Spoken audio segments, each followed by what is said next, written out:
Many Singaporeans who are choosing to be platform workers, they need to be protected. We lobbied for this and we actually passed a platform workers bill. With this platform workers bill, it would allow platform workers to finally be able, right, to get coverage from CPF. And this means the platform companies need to start paying for their CPF. They will be protected under WICA. So this is the Workplace Injuries and Compensation Plan type of insurance. I think that's very important.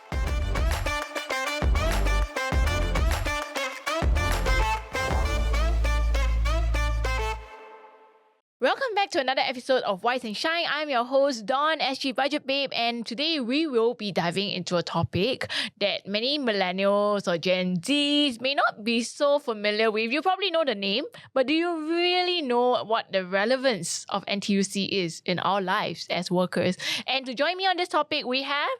Thank you. This is Alex Low. You can find me on social media, Alex Low Growth Mindset Coach. We have our guest today who is not new. She's been on the show before, Miss Yeo, Member of Parliament and also representative of National Trade Unions Congress. Hi guys, nice to meet all of you again, and thank you so much for having me on the Coconut Show again.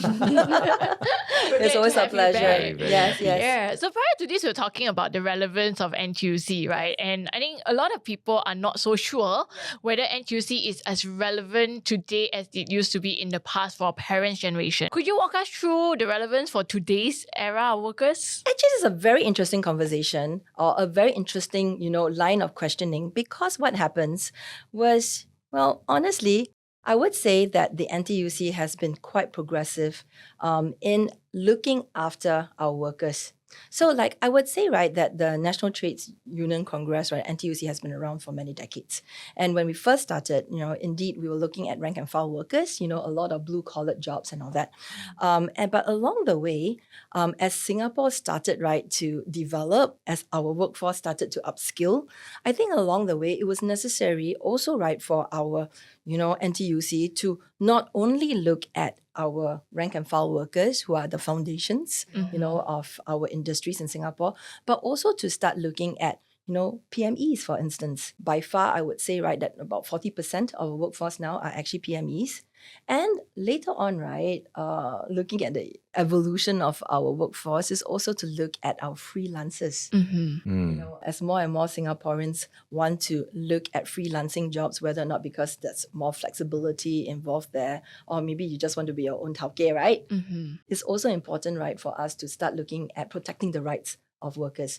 But all along, I would say, right, the mainstay of what NTUC does is that we look at really protection, we look at progress, and of course, right, is looking at prospects of our workers, and I would say, right, that under this whole entire thing, the NTUC, many people might not know this. A lot of people know NTUC as just one part, and that's actually what we call our NTUC enterprises. I would say, right, the NTUC is broken up into three parts. NTUC Enterprises is one, of which, right, most of you would know FairPrice, that's a supermarket. Some of you would know Kopitiam, and so that's also, right, Food Fair under the FairPrice group. Income, of course, our insurance companies. But beyond that, we also have our Learning Hub, and that's actually one of the largest training groups out there. Now, beyond that too, we also have our unions. So this is the one where if you are a union member, you would be very familiar with this. We have about 58 unions now, and they cut across all the different types of industries. For instance, right, we have a union that looks after electronic workers. So these are, all your electronic manufacturers and all that, and that's UE. I look after NTWU. And that's actually, right, our transport workers unions. We have also, right, unions that look after supply chain. I think there's one for teachers also, right? STU. Yes, there's one for teachers as well. I heard, right, that you're a teacher. Ex-teacher. So there's that too. There's also translators. And there are also some things called house unions. So for instance, house unions are like, for instance, DBS. So they have a union, for DBS staffers. There is a Shell union as well. I see. And it all falls under the NTUC. Exactly. So it falls under, right, this second part. So first part I mentioned, right, is actually our NTUC enterprises, where most people know about what we do. Your link points are a lot is down there, right? Then actually the second part of it, right, is actually our unions. right? So under unions, right, we mentioned some of those that we talked about, the teachers ones, the electronic ones. But actually, interestingly, we have 7 associations as well. So 58 unions plus 7 associations. Yes, correct. And these associations are actually linked to the NTUC. And so what we do is we represent the rights of these workers there. And so this includes, for instance, a very old one, National Taxi Association, taxi drivers. Hello, brothers and sisters from there. Oh, I say that because I'm, the advisor there. We also have the NPHVA, which is the National Private Hire Vehicles Association, NDCA, the Delivery Champions Association. And interestingly enough, where there's actually quite a lot of young people, 2 other associations. One is NICA. It's actually for instructors and coaches. Personal trainers and group class instructors. Exactly. Okay. Maybe those are the people too that you find in schools, so they could be your football coaches. Yes, yes. And if you are into your community club kind of things, they could be, your fitness instructors and all that. So they're in NICA. And another one is actually quite interesting. It's called VICPA. And this is actually, right, your visual, artists, producers and all that. And so we do have a lot of people who in the film industry, for instance, they are also like script writers, they do lighting, they do sound and all that. So a lot of young people in that industry as well. So what happens if they're a union member but their employer is not unionized? Yeah, so the third part to this, right? So the first part was again, right, our NTUC enterprises. The second part, right, is our unions and associations. And the last part, right, is, well, it's actually the headquarters of NTUC where I come from. Essentially, this is when we look at programs, for certain worker segments, or we look at, incubation units for certain areas, or certain worker types, right, that we want to be able to develop programs for to protect them, and to work on their work prospects and all that. For instance, the work that we did with platform workers came out of a unit there, and it's called UFSE. It's a unit that looks after FSE, right, freelance and the self-employed. I look after women and family unit within the last part of this NTUC, and therefore, right, I was here previously to talk about flexible work arrangements because women are caregivers. But I can then understand also why now if you have an NTUC card, it actually gives you that discount when you sign up for certain training, right, Yes, or correct. upskilling, right? So it's all very aligned towards these right. 3 pillars of NTUC. It's aligned, right, to worker interests, So for us, right, our rallying cry, right, is every worker matters. If you look at all the 3 parts of what we do, is actually, right, geared towards supporting workers as well as their loved ones and families. So if I have a link card, I've got the NTUC, I'm chalking up points, does it automatically put me under the union? No. So what happens, right, is that you are part of the labor movement, Right. because, right, you partake, right, in what we are doing with the NTUC and all that kind of stuff, with buying things from Fair Price, collecting link points and all that.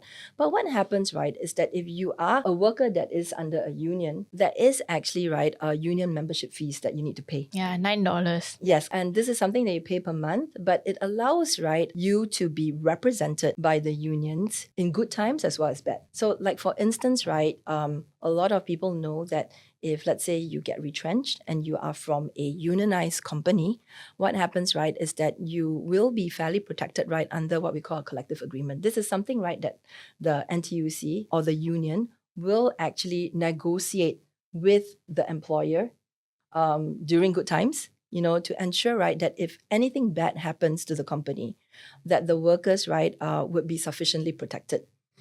And so this we will talk about, for instance, are you getting half a month, 1 month, for every year that you work, if you are retrenched and all that. But beyond that as well, we also represent the individual rights of the workers. So like, for instance, from the women and family unit, sometimes, we do get complaints, our union members that, I got pregnant and I think I just got unfairly terminated by my boss, even though I didn't do anything wrong. I think he just doesn't want to pay for my maternity leave. And so I think, right, this is when the union would also be able to come in. We have our own special portion, right, of TADM, and together with the industrial relations officers, or what we call the IROs, by the way, right, these are gazetted and trained specialists, in manpower laws, in union laws, and they're gazetted. This is when we will come and, we'll stand behind the workers, right, to make sure, right, that their grievances are properly represented and heard, right, in the TADM. Let's talk a little bit about that. So you mentioned that if the company is unionized, then that representation and negotiations can happen. But what if an individual employee is a member of the union, but the employer is not. And then there are grievances to be aired. That's unfair treatment. So for instance, right, if let's say you are from a company that's been unionized, we will be able to sufficiently represent you and cover you when it comes to negotiation for, let's say, example, retrenchments. However, right, if you are a part of the union, but your company, right, that you're working for is not, there are other ways, right, that we will look after you. So like, for instance, if you have individual grievances, our IROs are standing right behind you to ensure, right, that you are properly represented, when it comes, right, to going to TADM, for instance. Right. So it's more in terms of supporting you from the back end, teaching you, giving you frameworks rather than representing in the confrontation between the we will employer. represent you if you are a union member. Okay. Yes, we will represent you if you're a union member. But if you're not, for many people, right, they aren't union members, and what happens, right, is that they can still go to TADM. It's just that they don't have the IROs behind. How long do you need to be a union member for before you can benefit from this? So let's say I sign up today. Okay, what we usually do, right, is that we hope that if, let's say, you have joined a unionized company, that from day one that you are, in that company, that you will, start being a union member. Okay. I think that's important. The union is here for you, right, during good times and bad times. But sometimes we do have people who only become union members when bad things happen. And actually, right, it is kind of an issue for those people, right, who have been union members the whole time round. We will still represent you, but sometimes we will wonder like, hey, actually, right, when good times were around, you weren't so supportive of the unions. But we hope, right, that in us helping you as well, you will be able to spread the news, right, that the unions are here for the workers. The unions are here for you. I talked about good times. So what are good times? So actually what happens is that the unions actually have many different types of support packages, activities and all that. And one of my favorite, and actually we just did, several rounds of this, was actually bursaries and scholarships. Yeah, so as a union member, what happens, right, is that many unions do have, their own forms of scholarships.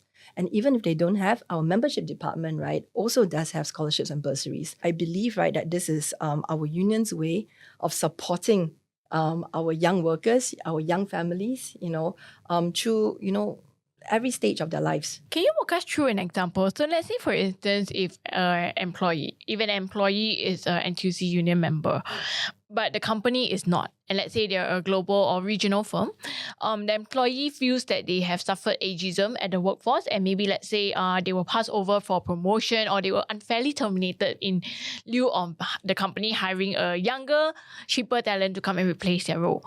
How would the steps or process look like for them to take it up and get NTUC support? So there are actually several ways that we will be able to help. So the first way, right, is as a union member, you will be able to call in, right, to NTUC and to let them know about this particular grievance or this particular, act of unfair practice, right, performed upon you, right, in the workplace. Usually, right, that's when we'll be able to give advice on what you should be looking at next.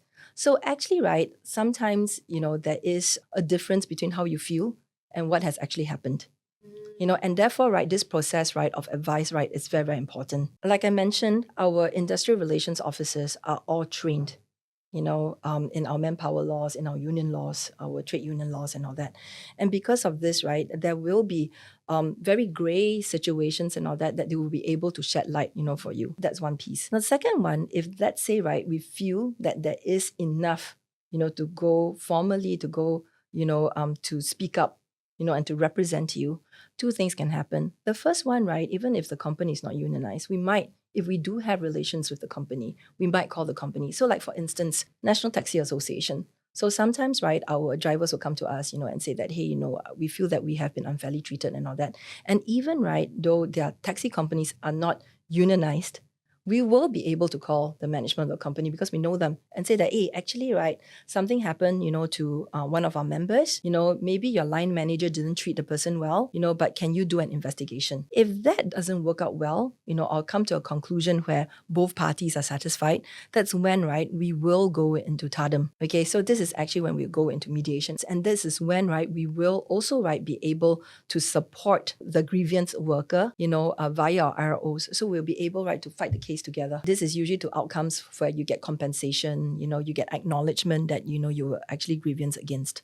Now, what happens, right, with a lot of PMEs is that sometimes, right, they also want to look for legal representation. And actually, right, we do work with quite a number of legal organizations, lawyers and all that, pro bono SG, for instance, to help in other cases that maybe cannot be settled in tandem. So this could be civil cases, and all that. And so we're also open, right, to assisting our members, right, on such cases. I think that is the reason why unions, right, want to be part of NTUC. Because, right, as the big Congress umbrella, we actually provide a lot of resources. We're like a one-stop shop for unions, whether or not it's trained IROs. So our IROs are not only trained, but they're constantly trained. So, the NTUC even have our own training, team when it comes to helping, our industrial relations officers with the most up-to-point, type of legislation, tripartite guidelines that's happening, including flexible work arrangements, workplace fairness legislation and all that. So, we have a very, very up-to-date trained group of IRO professionals.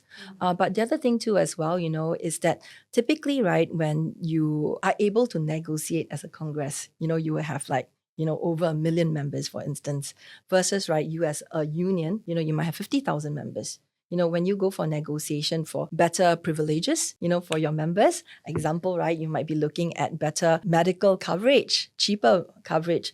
I think, right, a lot of medical chains and all that would be happier or would be able to give better type of packages, right, to a group that is offering over 1 million, people who are going to deal with you versus, right, one that's lesser. Talk a little bit about the layoffs and retrenchments that have been happening recently. So in light of all these, especially where the companies are large brands, global brands that may or may not be unionized, and yet a lot of them are cutting out the employees in the name of cost-cutting measures, then all of a sudden the employee lose their primary livelihood, they lose their income, and many of them in fact are caregivers. They have young kids to look after, they have elderly parents to support. How can NTUC help them through this transition? What happens, right, is that, in an unfortunate situation where someone is retrenched, of course, right, if the company is unionized, the unions will go in, right, to ensure that you received your fair and proper compensation retrenchment benefits lah. But beyond that, right, it was also important for us, right, to come in to see what is next. Because you can't live off your retrenchment benefits forever. And as a young worker, you kind of want to, ensure that you don't leave the workforce, right, for a time that's longer than, what you expect. Because of this, what happens, right, is that we will come in to assist on two areas. The first one is that we have E2I, okay, which is one of our units, and it helps, right, to do placements. So in fact, right, for most of the high profile retrenchments that you hear about, E2I is actually there on the ground together with the IROs to see how we can actually place the retrenched workers. And therefore, right, it's important that companies who are unionized give us, ample notice. So usually they give us a month, and so, we will be on the ground already, right, to help with not just retrenchment benefits and the negotiations, but also to see how we can place people quickly so that the transition, right, is as smooth as it can get. Sometimes what happens, right, is that if a person needs a little bit more of upskilling, of upgrading before you go into the next job, this is where E2I will also come in as well. So beyond working with Learning Hub, we also do work, right, with WSG and all that to ensure, right, that whatever skills gaps that a person might have to, encounter to go into the new job, this is when we'll be able to assist on this. And of course, right, all the skills credits, the learning credits and all that will come in very handy at this point. We had a few episodes on this show where we had guests who were young and retrenched, and they were saying like they sent out dozens or even hundreds. I remember one had hundreds of resumes, not a single callback. What is your view? Earlier on, you were saying they should potentially look at different industries, right? Could you share with us your thoughts around this? It's back to what I was saying. I would say, right, that the Singapore education system actually did prepare us for a large, range of skill sets, right, that we will be able, right, to also correspondingly look at a larger spectrum of jobs that we can be looking at. In fact, right, I would say that even for myself, I started off in the banking industry. And then I went into government. I did foreign direct investments for a while. And within that itself, right, even though my degree was actually in sociology, I was looking at talking to engineering companies, chemical companies, FMCGs and all that. And I think, right, it was all these opportunities that allowed me to be able to understand, allowed me to really deep dive into industries that I didn't get schooled in, but it was industries that I became fairly familiar with that prepared me for, later on in life. And I believe, right, that this is something that many Singaporeans are actually very good at. they are very good at moving in and out of industries. I know many, many engineers who ended up, right, maybe, taking on a second or third degree. I have an engineering friend, right, who went on to take on a physiotherapy degree. And I believe, right, it is because of the good foundations that we received in school as well as in our first few jobs that allowed us, right, this ability to change, the ability to morph. And I think too that it is important that because Singapore is so cosmopolitan, it allowed us, right, to be able to see both from the local company's point of view as well as from foreign and MNC's point of view on how companies are organized and industries are being pushed along. And because of this, I would say, right, that for many of people who are retrenched or people who are looking for job transitions, it might be good if you look at, different types of industries to go into. Because I do know that there are many industries in Singapore right now who are actually really crying out for good talent. Could you name a few examples of these industries? I'm going to talk about this industry that, perhaps people don't really know about. It's actually called environmental services. It sounds really cool, right? But actually, environmental services, right, is the evolved name for cleaning services. I know that, when we talk about cleaning services, people are like, oh my God, it's not a job that I want. But do you know that the reason why I'm talking about this was because I just came back from a trip from China. And I was there in China because I wanted to talk to autonomous vehicle companies about how them coming into Singapore will disrupt our driving professions. So these are PHVs and taxis. And that was when I realized that actually AVs were now being test baited in Singapore for cleaning. And because of this, there is actually a whole new set of jobs that's created in this environmental services industry. We're talking about fleet management. We're talking about data analytics. We're talking about very high-end repair and maintenance, of vehicles. And by the way, right, these cleaning autonomous vehicles, right, are $1 million each. And they come with a control center. Yeah. So there is actually a whole new type of jobs, right, that are created with the evolution of companies. And I believe, right, this is what Singapore needs to be. I think Singapore, right, isn't about having industries that stay put. Singapore, right, needs to be about industries that evolve. Industries where new business ideas and new business models are being test-baited. And this is the thing that allows us to be cosmopolitan. And I do think, right, that our workforce is sufficiently equipped enough to be able, right, to move very flexibly in and out of these evolved business structures. When I talk about environmental services, it's actually the new evolved cleaning. And with this, right, it comes with a whole new plethora, types of training, upskilling, as well as really good jobs. Because what I'm hearing, a fleet manager there, right, actually, right, earns really, really good salary. The bosses of these industries can't find the people to fill in these jobs. I think, right, sometimes, it is important for us to think about the job search process, right, as one that's a little bit wider. I always like to tell the people that I deal with, right, that sometimes, as you move further on in life, it's not 把东西做得越窄. It's not about becoming more and more specialized and narrow. Actually, it's about having a road, right, that is wider and a road, right, that allows you a lot more flexibility and winning choices. You've got a great agile career that you've carved for yourself. And even Dawn and myself, we have very agile, non-linear careers. I'm not sure about the majority of Singaporeans because I do have friends who struggle, right, being able to transfer skill sets. And I even have clients that I meet that, I just got laid off, I don't want to do. But which is also good because E2I has a lot of career coaches to help any of these people that have been displaced. It's interesting that you talk about this. I'm also the MP for Pasir Ris Punggol, right? And so I have my fair share of, MPS and appeal cases and all that. And there was this very young gentleman who came to see me. He has a master's degree, actually. And again, right, he was saying that he was not laid off. He actually quit his job to go and get his master's. And he was finding it very difficult for him, to come back. He saw me several times, and it was actually through this, and maybe because I meet quite a lot of people, then I realized that actually part of the reason why he was not able to get a job was because he was not very good at expressing himself. Therefore, right, expressing himself equals to not so good interview skills. Soft skills, huh? Yes, exactly. Because he was very engineer. So he would think, when someone asked him a question, he would think about, all the endless possibilities, right, of things that could go wrong. But sometimes, right, when you interview, you want to present, right, a side of you, right, that's talking about possibilities. I had that chat with him, and actually we sent him along to E2I. And I think, right, the E2I's job coaches and all that, right, is something that would be very, very beneficial for him because they prep him, right, for interview. And so I'm not talking about fresh grad. This is a person, right, with a master's degree.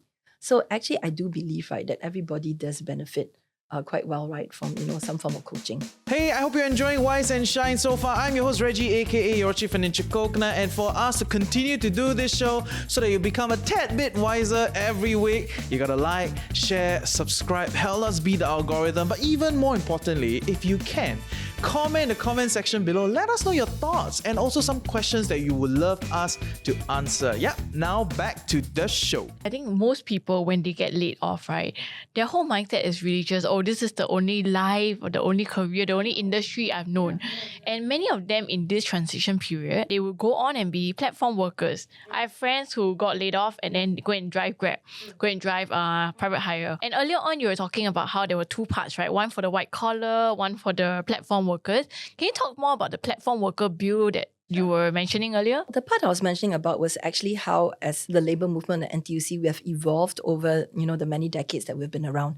Of course, right, we protected the rights of a lot of rank and file workers, and we still continue to do that. They're very important, but as our workforce evolve, of course, we have a lot more PMEs now.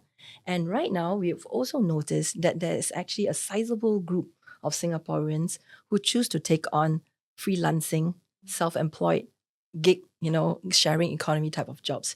And we realized that it was important for us to start protecting them. So I might maybe paint a little bit of a scenario here. What happens, right, is I would say that the self-employed of yesteryears is quite different from the platform gig workers that we see now. So the self-employed from yesteryears, right, are what you call your taukies lah. They will be the ones, let's say for instance, right, I have a plumbing company. I'm self-employed, but I choose, right, how much I want to charge. I choose, right, what jobs I want to take. I choose, right, when I want to work. But it's a little bit different, right, for our platform workers now. And what are platform workers? So these are people who get the bulk of their businesses from online platforms. And these would be, for instance, your Grab drivers. This would be, for instance, your food delivery riders. And so they are self-employed because they are not employed by the company. But because the nature of the job requires them to actually get their business from the platform, they actually are under certain management controls by these platform companies. For instance, I don't think a Grab driver is able to charge what he wants to charge. And you might be surprised, you want to deliver food, for instance, for one of the platforms.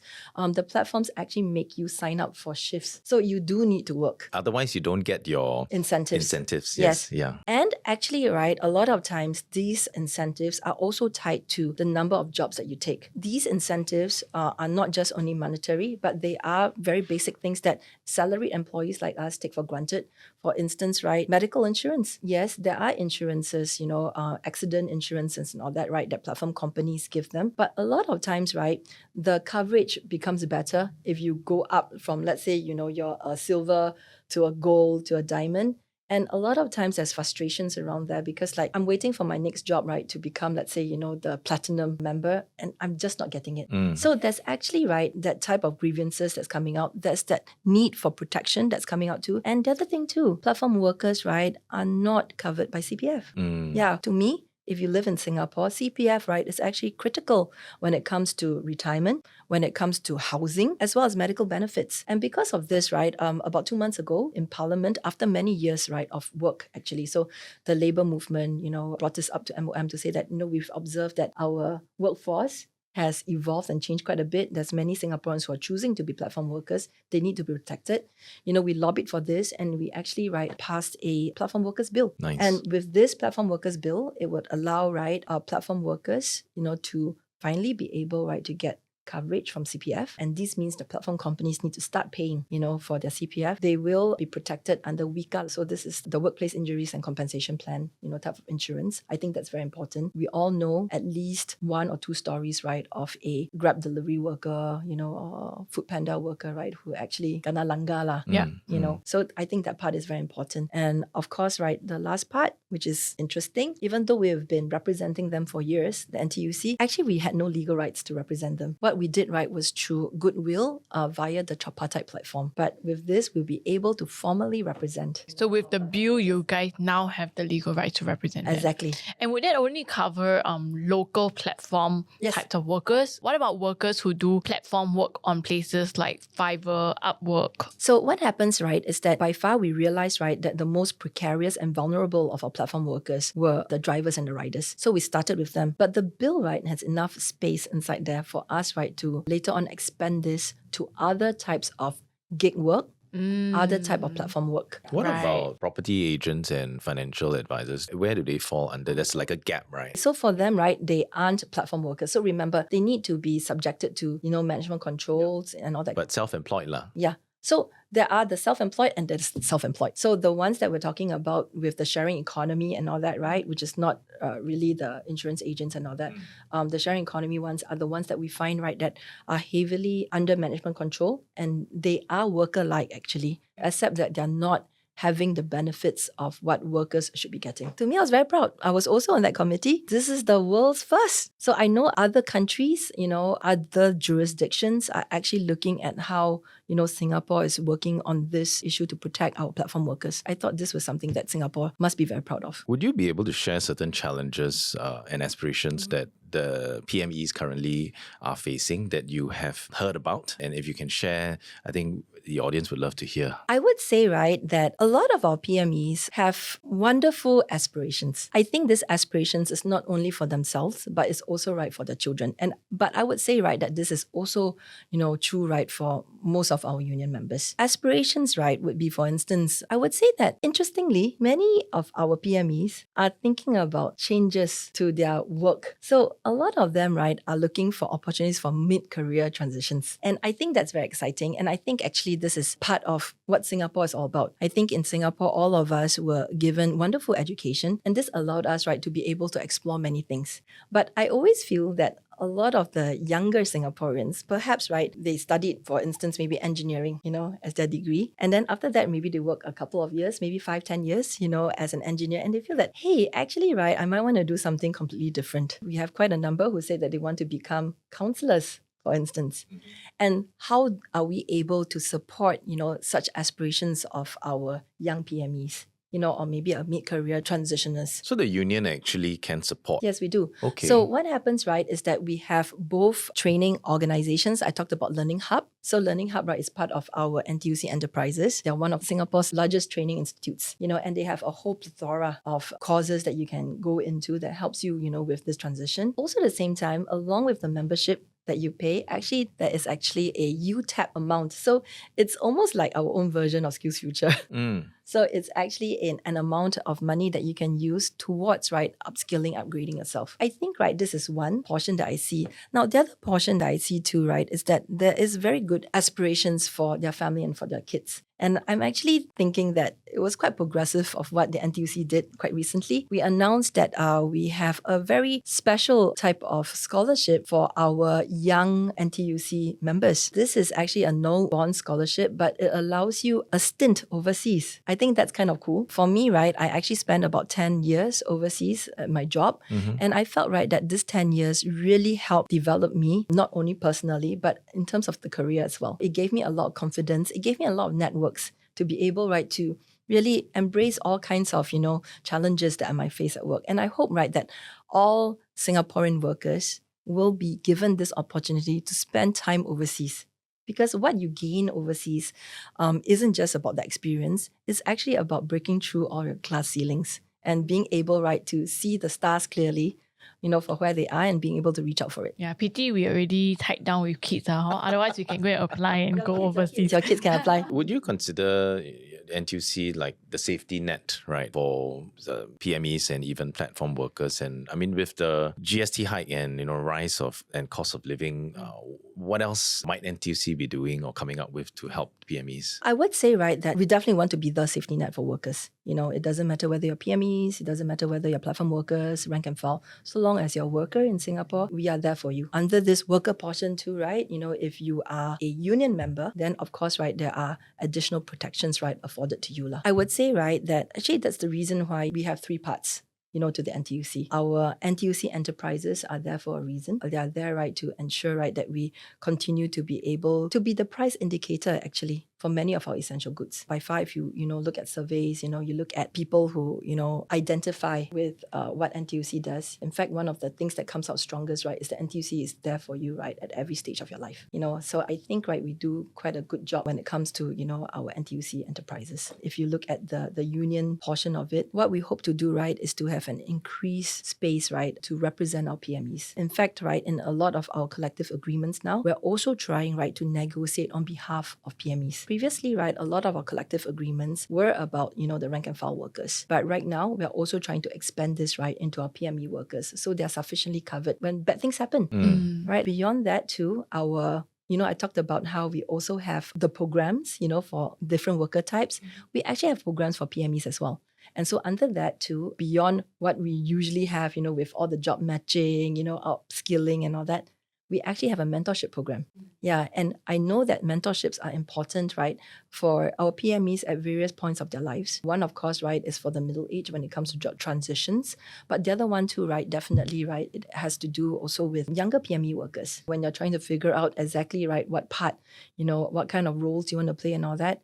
And, I must say, right, that our mentors are really quite happening. We actually, right, have the CEO of FairPrice. I do hope, right, that people will benefit from this because these are all people who are experienced, but also at the same time part of the labour movement. I think most of the time, people would think of union protection when they fall on bad times. What we're hearing also is that there's a lot of programs for people to make use of during the good times. Yes. So the question then is, for someone who is a white-collar worker, whose company is not unionized, should they join the NTUC movement, and what are the benefits, which is where then these programs and mentorships come in? That's right, that's right. So free is a very big benefit, Technically only for $9 a month if you can get the mentor of a CEO. If you're shy, we also, right, do have friendship circles. So these are, okay, so for instance, right, I just ran this weekend. It's actually, right, it's for females, okay? But essentially, right, the idea there, right, was that we will create friendship circles, right, that's thematic. The one that we did, right, this weekend was actually on women's health. We actually had organizations that came in, right, that talked about cancer, for instance. And the idea there was actually to support our union members who are going through, cancer, or if there were caregivers, of cancer patients. Friendship circle that we had before then was actually for people who were aspiring to become online taukes. Oh, right. Yeah. E-commerce. E-commerce, that's right. Taukenyos in this case, right? And so actually we formed groups of people, right, who were successful in doing online business, or they owned online platforms. So, these are circles, and we found that it allowed safe spaces for our sisters. So in the labour movement, we call each other brothers and sisters. What happens was that we created safe spaces for people to be vulnerable, to open up and to speak. It is very unusual for organizations to have, such activities, and such, what you call safety nets and support mechanisms, for workers. Maybe before we wrap up, thank you so much for sharing so much about what NTUC does and it's relevant. Now, I think finally we're getting the sense of, yes, it is relevant in our lives, even though we're not a blue collar or rank and file. Confirm relevant, yes. So maybe we could go around one round circle to share what is our main takeaway, and then you could share your main message. I'll start first. I think myself as a NTUC member, I have been paying that fee every month, and I didn't really understand what my benefits were. Then now you know, right? Yeah, so this has really helped me. Aside from maybe, I used the U-tab once or twice. That's about it. That's about it. But I didn't use it every year. But I think what resonated was really on the event and all the mentorship. That might be something that I think, if you guys are like me and no time to go for courses, that could be another, short-term thing that we could sign up for to get the benefits out of being a union member. Alex, are you going to join? What's your takeaway? What's your main takeaway from this episode? My main takeaway is the part on agility, right? So everything that you talked about, transferable skill sets, that's something that I believe very strongly in as well. And to know that that's a mandate for NTUC, I am very, very much aligned to that. Yeah. And what is one key message that you would like to tell our audience about NTUC's relevance to the PMEs? I know, right, that PMEs are actually a very disparate group. And it's disparate, right, not only in the industries and clusters that you're in, but also in the aspirations that you have. And that's why I started off talking about aspirations of our PMEs, not only for yourselves, but, for your family members. And I would say, right, that as much as possible, the NTUC is here to create empowering activities, empowering programs, as well as safety nets for you to be able to reach where you want to get to. But it's important, right, because we are the unions. And unions, right, is all about hearing from you, the workers. And if you can reach out to us to let us know what is important for you. What is it that we can fight for you, whether or not it's in protections, whether or not it's in progression, whether or not it's in benefits and privileges. Please let us know, because this is something, right, that I promise you that at NTUC, we will fight for you, whether it takes decades and all that for us to get to, we will get there for you.